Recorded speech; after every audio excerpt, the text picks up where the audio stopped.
রপ্তানি পণ্যে বৈচিত্র্য আনতে ব্যাংক গ্যারান্টি দিয়ে শুল্ক কর ছাড়াই কাঁচামাল আমদানির সুবিধা দিয়েছে জাতীয় রাজস্ব বোর্ড এনবিআর। শর্ত সাপেক্ষে এসব পণ্যের মধ্যে রয়েছে পোশাক, হালকা প্রকৌশল সহ 8টি শিল্পখাত, যাকে ইতিবাচক হিসেবেই দেখছেন রপ্তানিকারকরা। তবে বন্ড সুবিধার অপব্যবহার ঠেকাতে এনবিআরকে কঠোর হবার পরামর্শও কিন্তু রয়েছে বিশেষজ্ঞদের। মইনুল হাসানের প্রতিবেদনটি দেখে আসবো।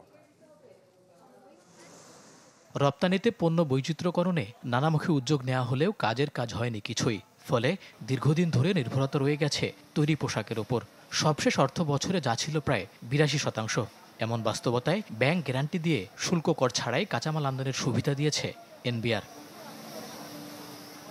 এ সংক্রান্ত এক প্রজ্ঞাপনে বলা হয়, বিদ্যমান ব্যবস্থায় যেসব প্রতিষ্ঠান শর্ত পরিপালন করতে পারে না সেগুলো সমপরিমাণ ব্যাংক গ্যারান্টি দিয়ে নিতে পারবে বন্ডের সুবিধা, যার মধ্যে আছে আসবাবপত্র, ইলেকট্রনিক্স, খাদ্য প্রক্রিয়াজাত, হালকা প্রকৌশল, চামড়াজাত পণ্য, ইস্পাত পণ্য, প্লাস্টিক পণ্য ও তৈরি পোশাক সহ মোট 8টি শিল্প খাত। পণ্য তৈরি করে বাংলাদেশে সরবরাহ করেন, আবার একই পণ্য রফতানি করেন, তাহলে তার পক্ষে এই ডিফারেন্সিয়েশনটা ক্রিয়েট করা, রাখা তো একটা আমি মনে করি যে কষ্টসাধ্য ব্যাপার হবে।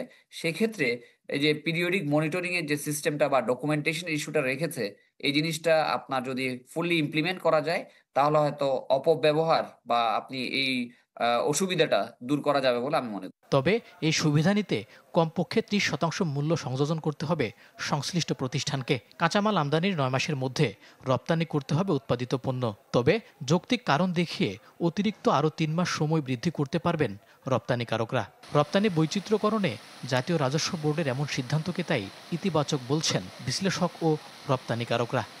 ব্যাংক গ্যারান্টি দিয়ে ডিউটি না দিয়ে মাল ছুটাই নিয়ে আসতে, তাইলে তার যে কোএফিসিয়েন্ট, তার যে র মেটেরিয়ালের যে কনজাম্পশনের অ্যাসেসমেন্ট, সেইটা করতে গেলে যদি বন্ড কমিশনারের হাতে না থাকে তাইলে উনি যে কোনো বিশেষজ্ঞর মতামত দিতে পারবেন। তবে শর্ত থাকে যে এইটার জন্য তাকে ফিস দিতে হবে। তো এই যে ধরেন একটা এমবার্গো উনি রাখলেন, হ্যাঁ, এটা আসলে ঠিক যায় না।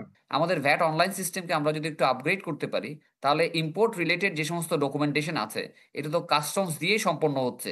তাহলে একজন মূসক কমিশনারেট অটোমেটিক্যালি ওই এক্সপোর্টারের বিন দিয়ে এই ডকুমেন্টেশনসটা পেয়ে যাচ্ছে। আবার রফতানি সম্পন্ন হওয়ার পরও যে ডকুমেন্টেশনসগুলো আবার দিতে হচ্ছে, সেটা রফতানি হওয়ার পর কাস্টমসের প্রসিডিউরের মাধ্যমেই হচ্ছে। রপ্তানি করতে ব্যর্থ কিংবা যৌক্তিক কারণ দেখাতে না পারা প্রতিষ্ঠানকে ভবিষ্যতে এই সুবিধা ব্যবহারে অযোগ্য ঘোষণার কথা বলা হয়েছে নীতিমালায়। মইনুল হাসান, চ্যানেল 24, ঢাকা।